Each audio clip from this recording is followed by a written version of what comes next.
Hey guys, so today I want to do a quick speed test between the brand new Android 7.1.1 and Nougat version, which is available for the Nexus 6P, which I have over here. I've installed the update, and then iOS 10.0.3 I think it's called for this one. So let's start them up. Let's go.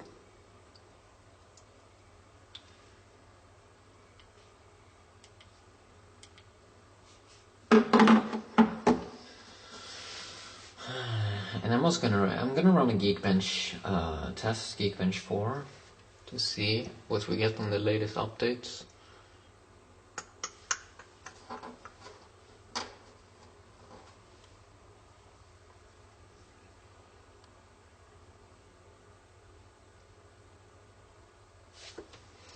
Okay, so iOS starts. Oh, it's slow, but okay, there we go. Okay, starts up first, 10.0.3. Sweet. I'm just gonna insert the passcode over there. So that is interesting. You can see a slight new little animation update here on 7.1.1. You can see the 7.1.1 beta here in the Android beta program. What they have done is they have added a new support page here, where you quickly can explore tips and tricks, search help and stuff like that.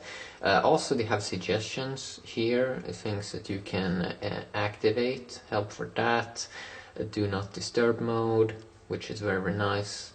Basic things like change wallpaper, and of course the fingerprint options.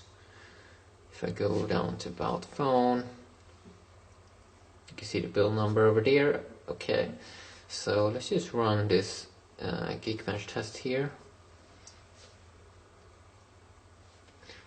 This one clearly has more RAM.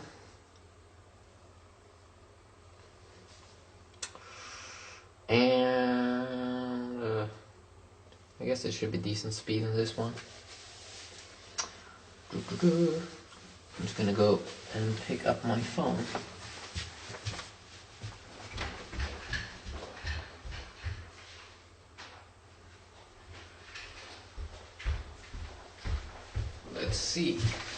Let's see how this goes.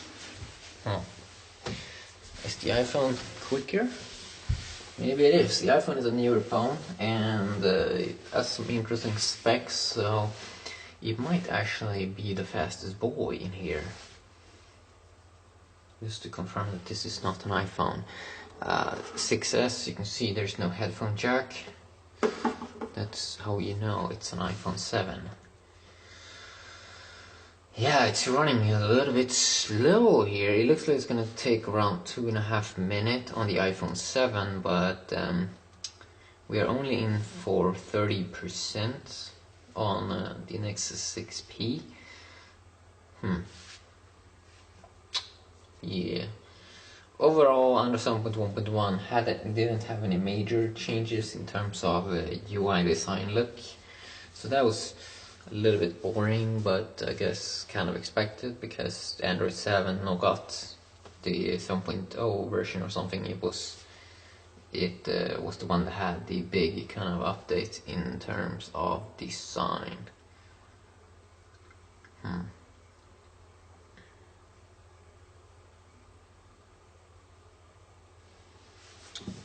Let's see.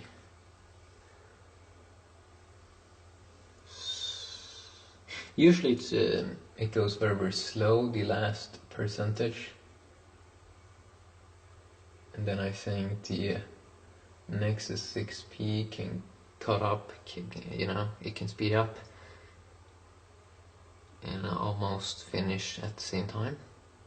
At least I think that was the thing that happened last time I was running this. Of course, the Nexus 6P is a very, very big phone, a bit too big, I gotta say, for a high-end phone. I'm not sure why Google always want to make these massive phones when it comes to their high-end devices. It feels like they want to compete with Samsung's Note lineup, but it just feels weird because the Google devices, they never come with a pen, so this big display thing gets a little bit boring because it's just like a normal phone but with a bigger display, and it's just like very annoying there.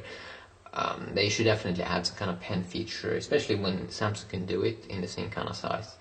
And the pen is quite useful actually if you want to draw things and have fun, be a little bit more creative. So, some core score 3,500 almost. They are on the iPhone 7. And you can see some boring detailed specs here. Temperature 1.3 as I said, and that the iPhone has 2 processors. And I'm not sure, I think it's like, yeah, it's 2 processors that they don't have, that have a single core each. What Samsung usually do in the other companies is usually they just have 1 processor and many cores on that one. So it's a little bit different. They're doing it. Of course, you can see the standard single core scores here. How fast it tries things like web code like HTML5 and HTML, of course, so you can build websites. Try the camera here, 11.2 images per second. PDF renderings, also like random things that most people might not know. 14.5 megapixels per second with an HDR mode. HDR usually can make a little bit more interesting photos, but usually they get way bigger in size. We are around 18% left on the Nexus 6P. Is there a big difference in multi-core score? You can see that this device is getting, with the Apple's A10 Fusion, it's getting a little bit higher than the iPad Pro, this massive iPad, which is on 13 inches in size. And then the iPhone SE also gets a very good score for being an iPhone here. Interesting there how it gets a tiny bit higher than the iPhone 6s Plus, which kind of feels like it should get higher score also with the iPhone 6s. I'm not sure if they changed a tiny thing in the iPhone SE or if it was just out of luck that it got a little bit higher here, because you don't know how many times they've done these tests over and over again.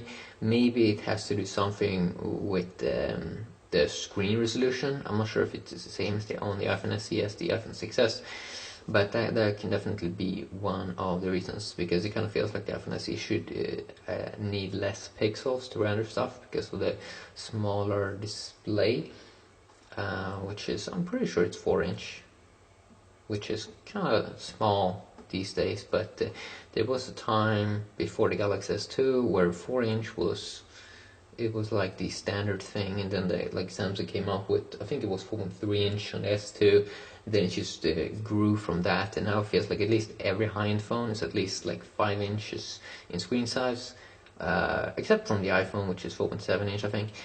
Wow, multi-core score is way smaller here on the Nexus 6P, 3,740, it's almost half, so not good at all.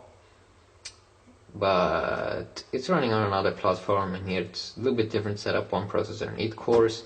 Maybe it can be better for battery saving or something. Snapdragon 810, which is fairly new, but then again, this phone for sure is older than the iPhone, so it's just kind of expected that it should get a little bit lower. But yeah, quickly video checking there on the latest software for each phone, so hope you enjoyed, and yeah, have a great day.